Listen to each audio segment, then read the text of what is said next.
We didn't stay in Bristol for long. In my 8th year, the same year Cromwell died, my father decided it would be better for his business if we moved to London. We were settling in our new house on Euskin Lane at that same time that the new king was settling back into Whitehall. As I grew up wrestling with the classics under the rule of a strict tutor, London was changing drastically from the city it had been under the Commonwealth. A springtime came to the city, and the people shed their black and whites and bloomed with bright colors. When plague and the Great Fire left us unscathed, my father decided that perhaps now God would allow us some measure of peace. But as I became a young man, I wasn't much to my father's liking. The clothes he wore were still understated grays and browns, although of the finest cloth. I, however, fell in tune with the times and spent my ample allowance on the bright silks and laces that were again in the fashion. I was always ready to buy a garter to set off my shapely calf. Zoe smiled, but I ignored my father's pleas to continue my studies, or even to join him in the business. You have made the money, I would say. What you need of me. I took to parading at Covent Garden and the Royal Exchange with the gallants and fops, and hoped to become friends with some titled gentlemen. I expect they call me an upstart tradesman's son behind my back, but I was witty and had the money to buy them drink, so I was hailed heartily whenever I showed up. There was a tavern where my friends liked to while away the evening. It was called the Boar and Charter, but for a joke we called it the Whore and Garter, because there were willing young ladies there who would share our supper and more. I would dawdle there long past decent hours, and would come home late, often the worse for drink. This upset my father, and we had many fights over it, which only encouraged me to stay away more. But he never had the heart to take away my funds, although he threatened to disinherit me more than once. I was spoiled, and I didn't know it. It seemed to me that he always had more time for his business than for me. I suppose it was his way of blocking out his pain, but I thought he didn't love me. If my mother had been alive, it would have been different. In those days there were few lamps lit on the street, and it wasn't safe to walk alone at night, but for a few pennies you could hire a link boy to light you home. Some of them loitered outside the tavern waiting for customers. I often used them. There was one, though, a pale waif, younger than the rest and new to the trade, who had a habit of staring at me. I had no idea why, but it made me stutter, and I avoided him. Simon stopped for a moment, wrinkling his brow. He wanted to remember everything. It had happened so long ago. Sometimes it seemed more like a dream. Zoe sipped her drink that had sat untouched for a while. Go on, she said. He picked up a small ashtray from the table and shifted it from hand to hand as he searched for the words. One night when I left the tavern, drunk as usual, there was a scuffle at the corner. 2 link boys were fighting. The larger one yelped and ran off, and the small pale boy approached me with a lamp. Want a light, your lordship? I laughed at his nerve, too drunk to be particular, and waved him on in front of me, mumbling my destination. I stumbled along after him, and had to stop more than once to piss against a wall. Once I fell heavily into a post at the street edge and swore like a wapping waterman, a skill I was proud of. There was a fog rolling in, but I was too numb to feel the chill. You're awful young for this game, Nipper, I called him. I'm older than I look, your lordship, he said. Soon the fog was so thick that the boy's lamp barely fought back the darkness. A sudden squall of rain spattered me, and I must have groaned, for the boy turned to look at me. Feelin' all right, sir? He asked, and suddenly I wasn't. Simon smacked the ashtray down on the tabletop. Zoe flinched and moved the ashtray away from him. Sorry, he muttered, but I know it wasn't just the drink that made me sick. He was doing something to me. My stomach felt queer and my head hot. The boy's eyes were swirling orbs that seemed to bulge hugely while his body receded.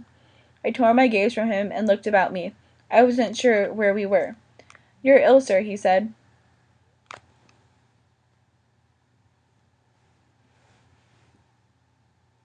Taking my hand in his cold little fist. There's a gentleman I know lives near me.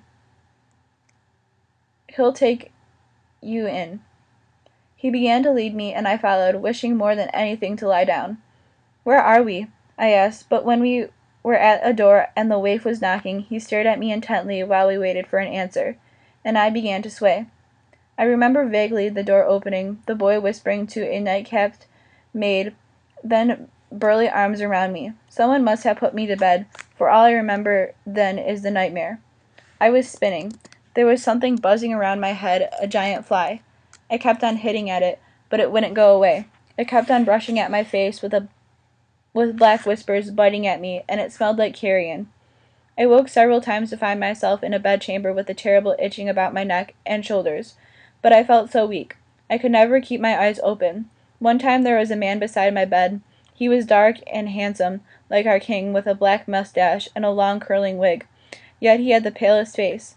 I was a little more aware this time and tried to talk, but all that came out was a croak.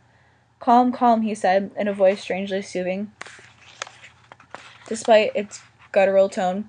He stroked my head with long fingers. "You have a fever." He made a motion, and the link boy came in my line of vision. "My imp here will feed you broth for your strength." I was confused. Was the child a street boy or this man's servant?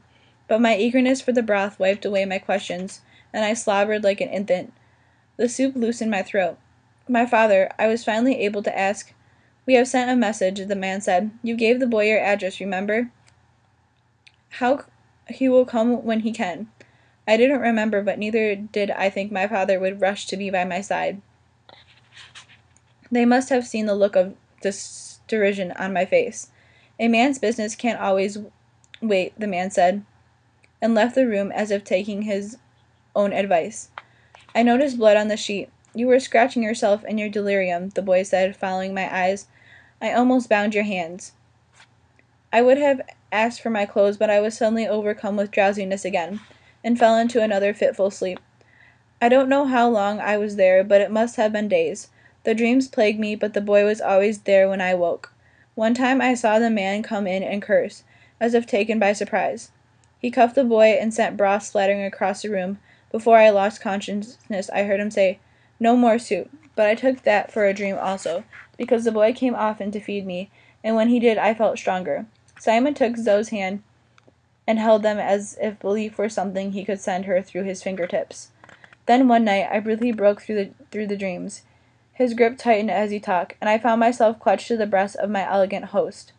He couldn't look at her now, while he told her this. He didn't want to see the disgust he felt echoed on her face.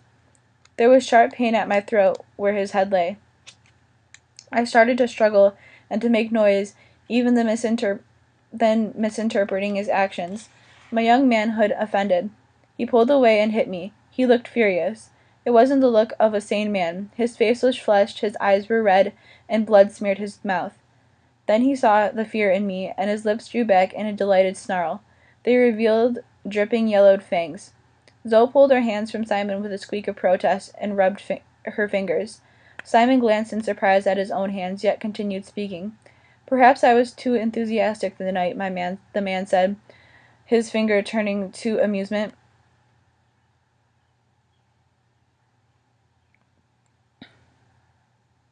"There are a few nights left in you yet. I should not ruin them." He left me screaming hoarsely, but too weak to move. I must have fainted.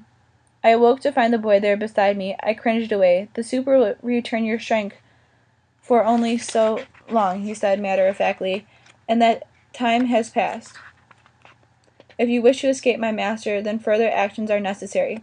"What?" I whispered, hope rising. But then I was suspicious. "Why?" "Because he beats me. Because he holds from me what I desire. Because I hate him. Is that enough? I am tired of doing his dirty work and luring prey like you to his den. Because he is so disgustingly old and jaded, it bores him to do it himself." It would save my life, so I nodded acceptance, and the boy told me his plan. "He cannot feast upon his own. If I make you like him, he cannot kill you." I do not think it is possible to be sicker than I already was, but my stomach heaved. Simon grimaced, feeling sick at the memory. I struggled to rise. "No," I tried to cry, but it came out as a frightened squeak. "Do you want to die?" he whispered fiercely. "It's your only choice."